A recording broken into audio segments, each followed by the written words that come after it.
Hello, everyone. Welcome to Wednesday Career Refocus at 7, the LinkedIn Live show where we talk to people in interesting careers whose stories inspire us to think beyond the ordinary careers. The goal of this show is to learn that there is so much to life beyond the normal, common careers of engineering, medical, or chartered accountancy that we Indians so frequently believe. And in today is the third episode, by the way, and today we have a very special guest with us. If you're on LinkedIn, it's impossible that you haven't heard of her. Her name is Mrinal Bhattacharya, and she's a professional with 12 years of experience in community development, product support, and sales. She's a part-time creator and a full-time cheerleader for all things community and women at workplace.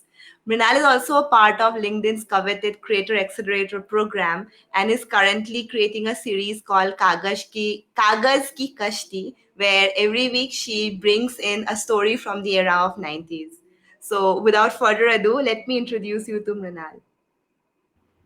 Hello, Hello. Mrinal. Welcome to the show. Thank you so much for being here today. Awesome. I'm super glad to be here. Amazing. So, for everyone who's watching, could you please give us a small introduction of yourself? Absolutely. So, first of all, Anansha, thank you so much.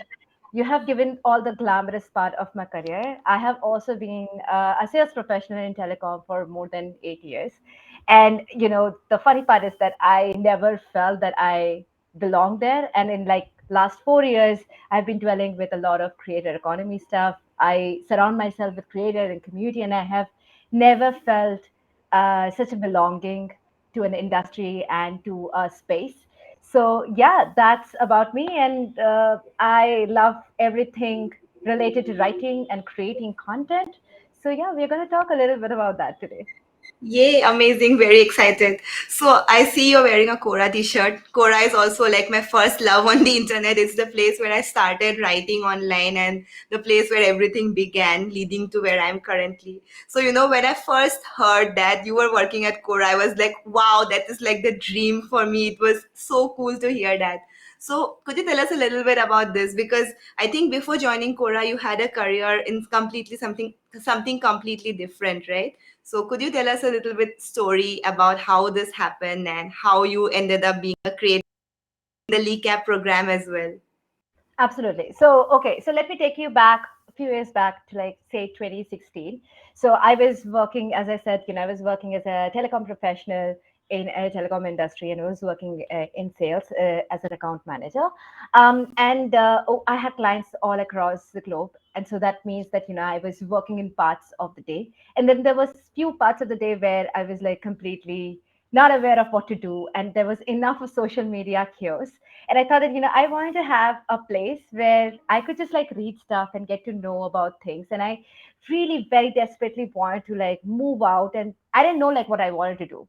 So I started browsing on the internet, the next best thing that everybody does, which is basically look for like more career options. And that's how I landed up on Quora as a platform. And I still remember that I started very humble with like probably 3 followers. That might be my friends who would have just given me a follow. And I started writing my first piece of content. And I remember after a month of writing, I got my first upvote, which is basically a like or an engagement that you see in other platforms.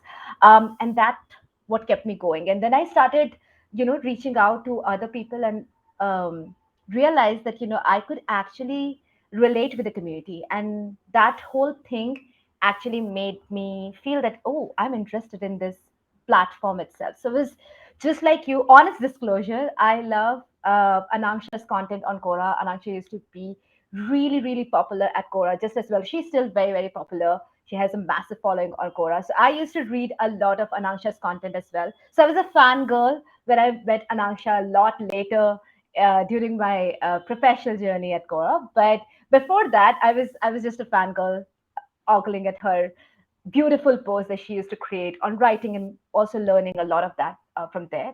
And I talk a lot about dreams, which I never took a risk. I had a very calculated life. Um, I did after my graduation, I did the next safest thing, which was doing an MBA and landing up with like a very safe job. So Quora happened because I was just I was just very bold in going ahead and putting up my resume. And even though I was from a sales background and I had no community experience, I had zilch knowledge of like how UGC platforms actually work. UGC is basically the user generated content platform, which is actually Quora is.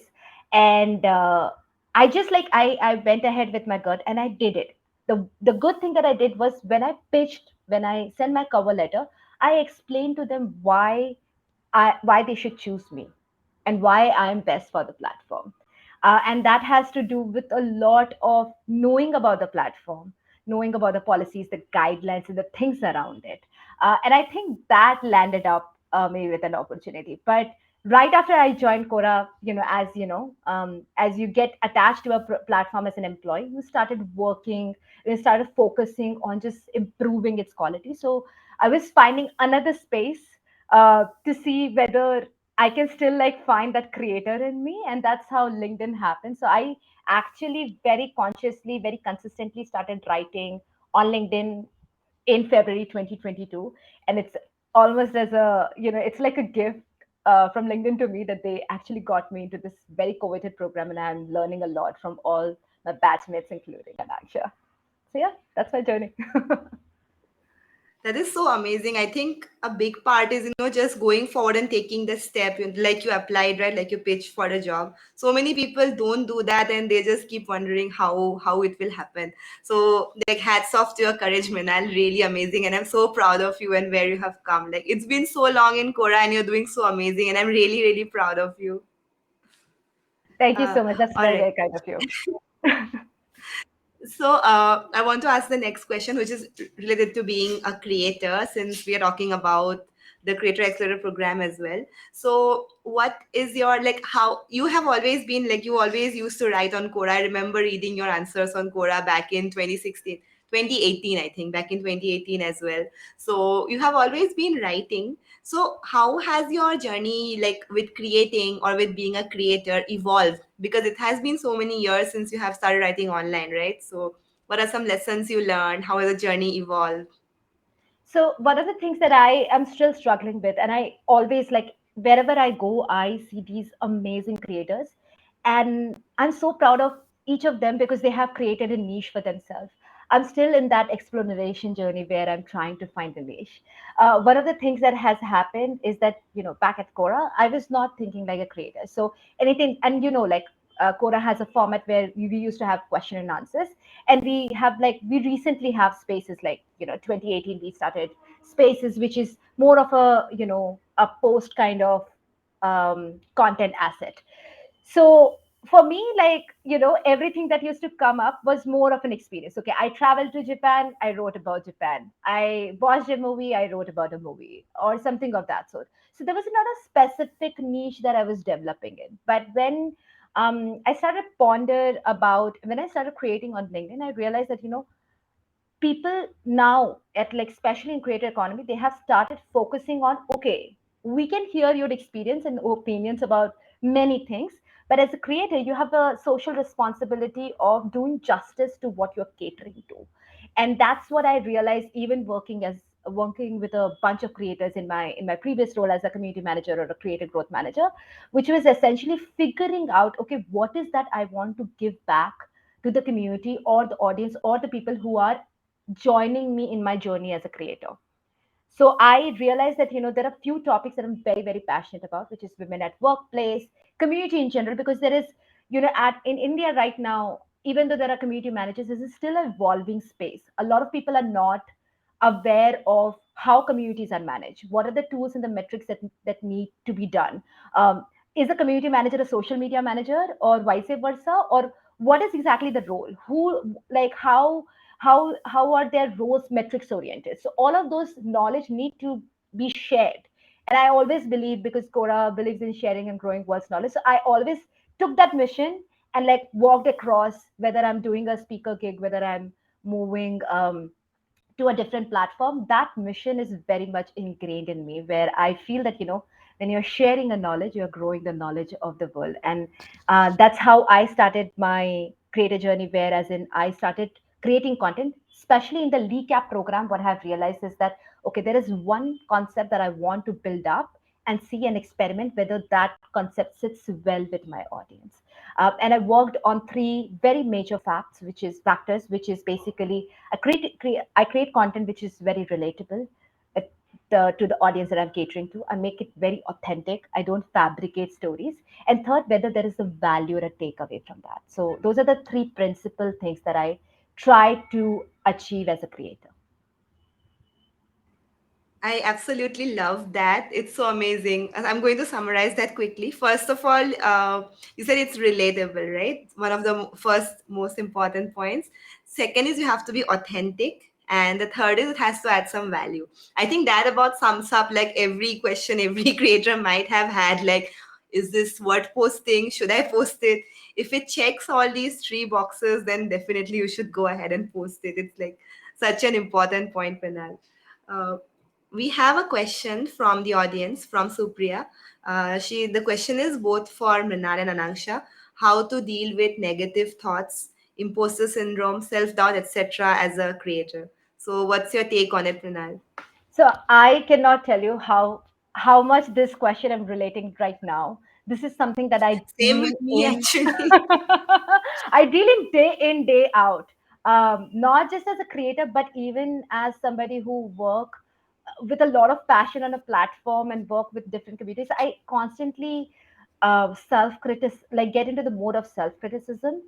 um, the first, and I don't know whether I will have a definite answer to that, and I would be very interested to know what's your take on that, Anangsha. But for me, the number one thing is acknowledgement. Like you have to acknowledge that you are going through an imposter syndrome, that you are enough but you're still experiencing that anxiety and panic. So the first step is acknowledgement, and the second step is to talk it out. Like I remember that, even like last evening I actually pinged in one of the groups that that supports me, and like it's very late in the night, and I was going off for sleep, and I posted that, hey folks, like I am feeling very overwhelmed. I don't know what is happening. This is like my breaking point right now.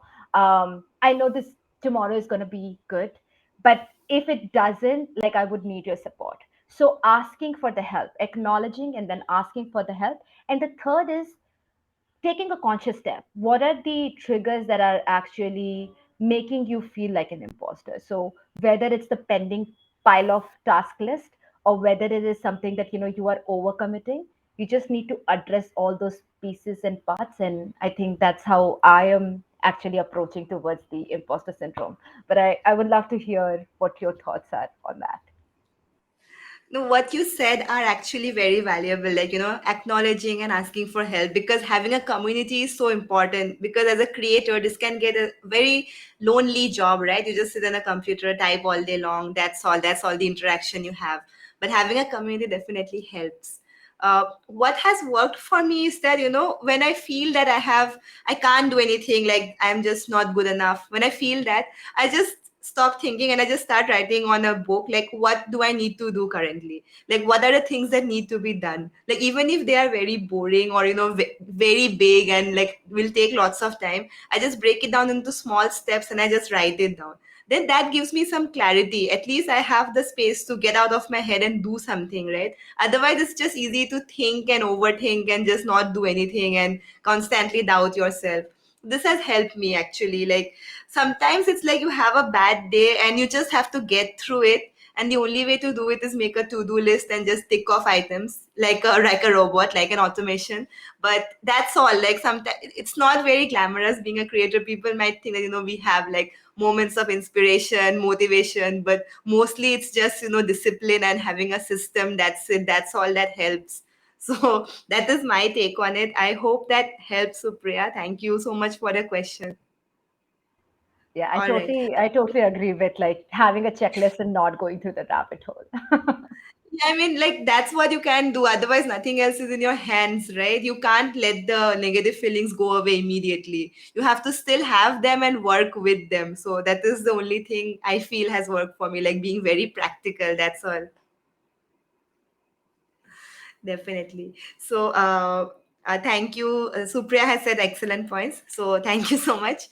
So, my next question for you, Mrinal, is if you had to retrace the steps that you took in your career, what would you do differently today? There are so many things, and I remember telling someone that I spoke to who's a lot younger to me, and usually creators are very young, and I know that I have spoken to you about that as well. That I wish I was 25 and not 35 right now, because I feel like I have lost so many years. But if I have to actually retrace, because back when I started, social media was not there. Social media was there, but like nobody was using it the way they are using right now, and there's so much of awareness. But I still feel that I feel that I was not optimally using my time. I was so sold into getting that label or a degree from a co-weighted college that I was just stuck on that I wish I could have studied well. I wish I could have cracked a cat in a better percentile and would have landed up with a very premier level college. And now that I speak to my husband most of the time, who is, by the way, this was from the same batch and from the the premier institute, he tells me that there's no difference between you and me. We are equal, and that makes me feel that why did I spend so much time feeling that pressure and not accepting that okay, I'm enough and I have to focus on this particular wave. So sometimes I feel like when I go back and see how TVF or how AIB have like started this whole YouTube journey, and now like TVF is actually producing content outside of YouTube, and they are actually becoming a big production house.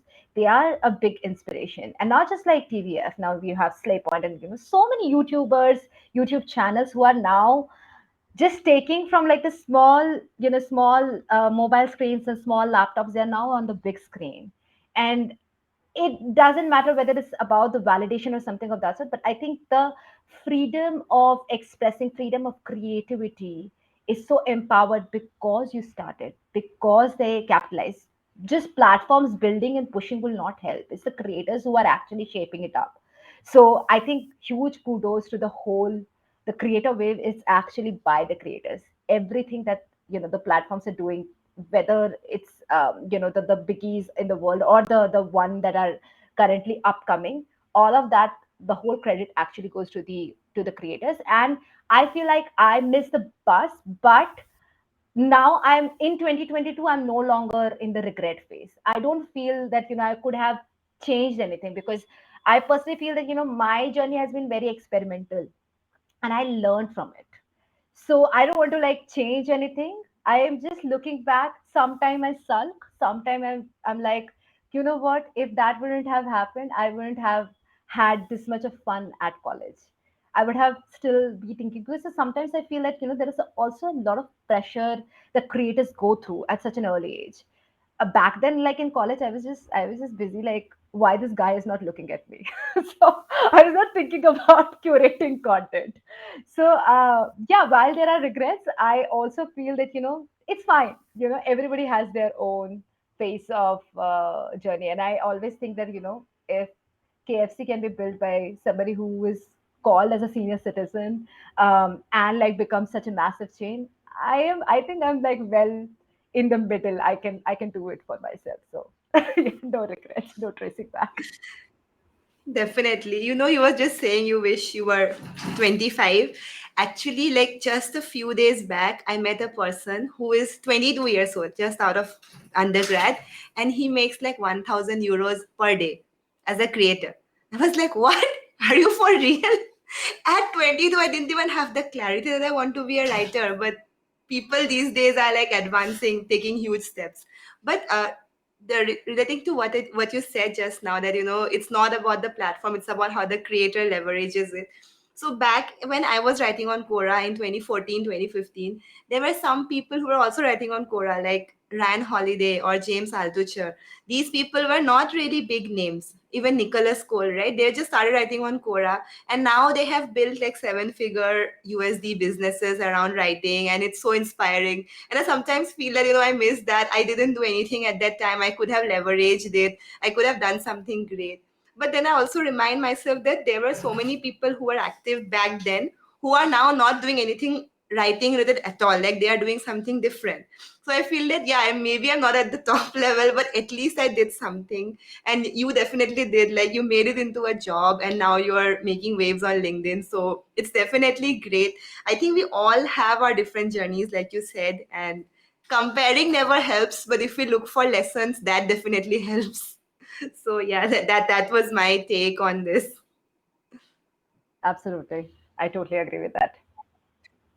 Right. So, my next question for you, Mrinal, is if there's someone who wants to be where you are currently, like working at Quora, having this super cool job, and also like a part of the LeCap program, what should they know before they start dreaming about this? So, I'm going to take the point that you were just discussing and build it from there. So, comparing, I remember I used to compare myself a lot back in college, back in school. And this recently, it's not even introspection, I was just having a conversation with friends. And one of the things that I've realized is that I was talking to a school friend, and then I was talking to somebody who's from my college. And I realized that back in school, I was always envious of the toppers, that they have their life sorted. I think they're going to do really really well. And then now when I think of it, I'm not bothered like what they are doing in their life. And then there is somebody who is a backbencher back in my school. They're actually like probably are the most successful in the class of whatever, like the class that we had. Same goes with college, same goes with my previous workplace. Like I remember back in my telecom days, how competitive I was, because I was in sales and I wanted like my quota to be done. And there were like incentives, and there were just this award of like who is the champion of this particular quarter, or who is the champion of the year, or things like that. And I was constantly in competition, and I always thought that this is what competition is all about. But if you think of it, if you go back and you think of it, there's one thing that was common among all the races. That was you are the person who is common among all the races. So it's you who is competing with yourself. You're not competing with anybody else. So when you're creating, whether you are going for your dream job, or you are becoming a lead cap creator, or let's say you become an influencer, you need to think that you are competing with yourself. And at the same time, when you're competing with yourself, what you do, you learn. And how you learn, you basically engage, and you engage in the most amazing way. So I remember that back in childhood, like my mom used to say, don't like be envious of your sister, you know try to be supportive of her. So I think like that, like I have a very sibling strategy. So now when I think of other creators, I want to push and I want to empower, and I don't see animosity happening, that oh, that person has hit 1 million, or that person has got published, or that person, because it is going to take a mental toll on you. So the most important thing is to do is be happy. And universe will do its magic, and you will also get the opportunity to share your happiness with them, and they'll be equally happy, because love and respect and everything resonates. Universe works in a very mysterious, magical way. And I personally feel that that's the secret that I have learned, by just feeling that while I can give you 10 tips of okay how to create your resume, and how to like manifest your dream job and things like that, this is something that I have recently learned after being part of, like, it's been 5 weeks in Lecap, and I always meet like many amazing creators. And one thing that I've realized is that everybody is genuinely, or like most of them are genuinely invested in how you are doing and how you are performing, and they're trying to learn, and they're trying to educate and very selflessly helping. So when you're selflessly gi- facilitating support, you learn. And when you learn, it just works. It just works because everybody sees it. And that's how I think you actually land up with an opportunity. Otherwise you can be very you can be very possessive about your content and your tips, and you can keep it on your site, but nobody will discover it, because you're not talking to people, you're not helping them, you're not empowering them. So yeah, that's that's something that I have realized. That is so true. It actually made me emotional. I got like little bit teary eyed, but it's actually so true, and I 100% resonate with it.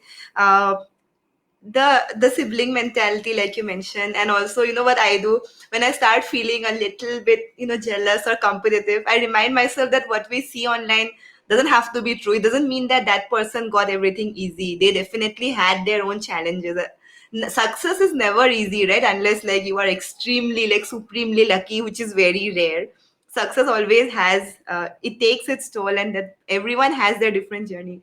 So either I try to think in my head that they must have struggled a lot as well, or I try to reach out and ask them like, would you be interested in doing a collab with me? And mostly people don't disagree, because collaborations are great and it's a nice way of introducing you to each other's audience as well, right? So that definitely helps me with dealing with these feelings of jealousy and envy. So I totally resonate with you on that, and thanks for sharing this amazing tip. Awesome. I think empathy goes a long way. I think these are the only people who would relate with you. So I think I always keep them on my side, like by just genuinely being 100% available for them. Definitely. So, Mrinal, that brings us to the end of this session. So, before we quit, I want to to everyone who's watching currently, if you have any questions for Mrinal or for me, please do leave them in the chat. We'll be happy to address them. And Mrinal, before you go, one last question for you. So, for everyone who's listening, do you have any tips, or do you have anything to share, or maybe something that you wish I had asked but didn't ask? The stage is all yours. I think I have just one tip, because how can I not, because I'm a big advocate of women at workplace, and I feel we are talking so much about equality and gender diversity, and last month we had Pride, and we always talk about equal opportunities at workplace. One thing that I would say is, if you are advocating something, advocate it throughout and read about it, learn about it, talk about it. Because you know what? You might pretend it for like a month, and then for next 11 months, when you keep reading about it, you will end up becoming an ally. You will end up becoming the advocate. And that's what has happened to me. I was not always the ally of Pride. I was not always the ally of women at workplace. I was very, as I said, it's a process. You evolve. I was somebody who was very competitive. And then I realized, I came to Quora, and I always go back, because Quora has given me a lot of happiness in my career and a lot of dignity. And I think I had a huge credit to my career actually goes to all the women managers that I have. Now that I have men managers as well, and like their male managers are amazing as well. But the women managers were my role models, because they actually set examples. So one of the things that I have learned from them, and this is a tip that I always follow: be the role model that you're looking for. And I always tell my reports, or my girls who, or my team in general, that um, be the role model that you're looking for, that you're seeking for, and you will attract the role model that you're seeking for. And that's exactly what has happened to me.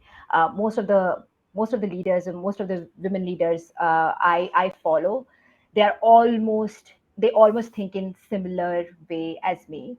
And that's number one tip that I would give you, if you want to, even as a creator, even if you're not working at a workplace, the kind of role model creators that you're looking for, be that role model. No? Be the awareness, like be the awareness king or queen, and start putting efforts in being that role model of yourself. And you will see that you will eventually attract the role models that you're seeking. So yeah.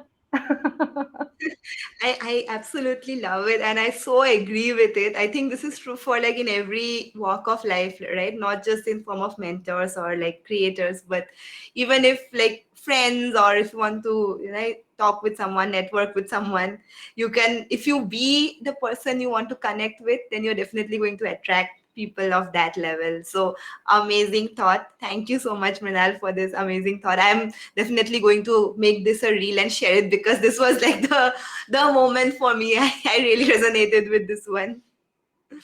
Thank you so much for inviting me, and thank you everybody who have joined today for the LinkedIn Live. It's an honor to be interviewed by you, and also a fangirl, as I always said that I will be forever fangirl, even though we are friends now. But I think you are doing amazing, and more and more power to the Career Refocus. I know that there will be a lot of amazing talents that are going to come and showcase on your LinkedIn Live. So I'll be glued to the live. Thank Thank you, Mrinal, for attending. I'll definitely share the links to connect with Mrinal in the comments. So feel free to connect with Mrinal, and any questions you can leave as a comment on this video as well.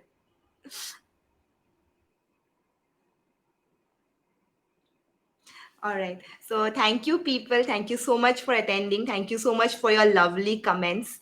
Next Wednesday, I'll be back with another amazing guest. So definitely stay tuned and don't forget to follow me for more.